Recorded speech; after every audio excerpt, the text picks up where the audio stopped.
آج کل شادیوں کا موسم ہے اور شادیوں میں ویریس ٹائپ کے سٹریسز ہوتے ہیں، اور اس میں سے جو بگسٹ سٹریس ہے وہ یہ ہے کہ لوگ کیا کہیں گے۔ اس سے ہمارے بہت سے فیصلے بھی اثر انداز ہوتے ہیں۔ مثال کے طور پر زیور کتنا دینا ہے، کتنے فنکشن ہوں، جوڑے کتنے دیں اور کس بوتیک کے ہوں۔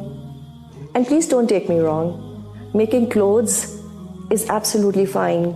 You can go ahead with any designer boutique that you want to. But before that, ask yourself, آخر میں اتنے سارے اور اتنے مہنگے کپڑے بنا کیوں رہی ہوں؟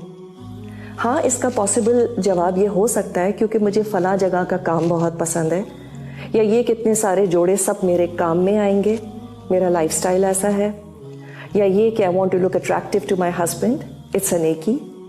اور اس کے ساتھ if you can afford it, then there is absolutely no issue. Having said that, sometimes it is because سب بناتے ہیں, so why shouldn't I? رشتہ داروں کا پہلا سوال بچی سے یہ نہیں ہوتا کہ بیٹا تم خوش ہو کہ نہیں، بلکہ یہ ہوتا ہے کہ کتنے جوڑے ہیں اور کہاں کے ہیں۔ یہ کتنے اور کہاں سے پر بہت زیادہ زور ہوتا ہے، and because of that we end up overspending. اور اکثر خرچے اس نیت سے یا تو اسراف ہو جاتے ہیں یا تبذیر ہو جاتے ہیں، ایکسٹراویگنس ہے یا فلانٹنگ ہے۔ آن دی ادر ہینڈ اللہ سبحانہ و تعالی قرآن میں فرماتے ہیں ان المبذرین کانوا اخوان الشیاطین، indeed the wasteful are brothers of the devils۔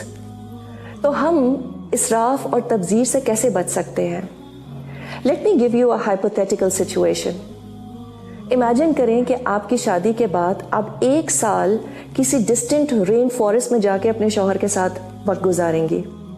اب میں یہ 1 سال اس لیے کہہ رہی ہوں کیونکہ عام طور پہ ہماری شادیوں کی پریپریشن ایسے ہی ہوتی ہے جیسے کہ ود ان اے ایئر پھر سے بازار جا کے کچھ خریدنا شاید بہت بڑا گناہ ہو جائے گا، اور کچھ کپڑوں کی تو باری ہی نہیں آتی کیونکہ اسٹیپل کی پن سے ان پر زنگ لگ چکا ہوتا ہے۔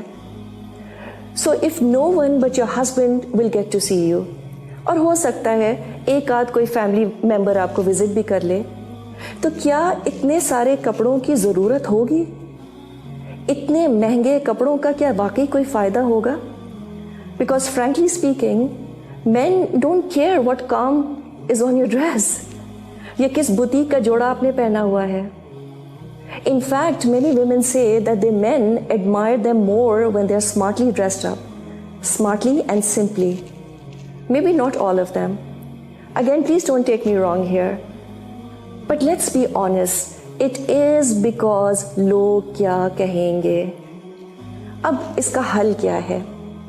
پہلی چیز کہ انسان اپنا بجٹ ضرور دیکھ لے، کیونکہ اگر آپ اپنے مین سے آگے بڑھ رہے ہیں تو پھر تو یہ شارٹ اسراف ہے۔ دوسری چیز یہ کہ کتنے جوڑے ہیں، نو نیڈ ٹو اناؤنس۔ اگر کوئی پوچھتا ہے تو کہتے میں نے نہیں کاؤنٹ کیے۔ اور خاص طور پہ جو بہت زیادہ جس سے ٹینشن اور سٹریس پیدا ہوتا ہے وہ یہ ہے کہ شادی سے 2 یا 3 دن پہلے پورا خاندان اور شاید سسرال والے بھی آ کے آپ کے جوڑے دیکھیں گے، تو کیا ضرورت ہے یہ ڈسپلے کی؟ اور اگر ہاں بالکل کلوزڈ ونز، نانی ہیں، دادی ہیں، پھوپھیاں ہیں، اگر وہ دیکھنا بھی چاہ رہی ہیں تو do it in a very subtle manner, اور do it right at the end, because I promise you they will not stop loving you just because your jodas are just too simple اور ویری فیو۔ تیسری چیز کیا؟ Let's start by not asking other people about how many jodas they are making for their own wedding. لوگوں کو spot light میں لانا چھوڑ دیں۔ اور چوتھی چیز کیا؟ always remind yourself that there could be many family members or many friends who cannot afford what you can. So let's be sensitive about their feelings. YOMO, you only marry once. یہ کیا ہے؟ یہ شیطان کا trap ہے۔ He wants to make you go overboard in fulfilling your desires. Yes, inshallah, we will marry once, but that's not the only opportunity for you to be joyful in life. یہ جو شوہر کے ساتھ close bonding ہوتی ہے اس سے ملتی ہے ٹرو خوشی۔ Certainly شوہر کی محبت is not dependent on that beautiful intricate کام آن یور جوڑاز، اور نہ ہی گلے کے پیچھے ڈیزائنر لیبل سے ان کی محبت بڑھے گی. Please let's stop being brand conscious. We belong to a generation that's very rational. آئے ہم سب مل کر اس بیجا خرچے کا خاتمہ کریں. Let's initiate this change together.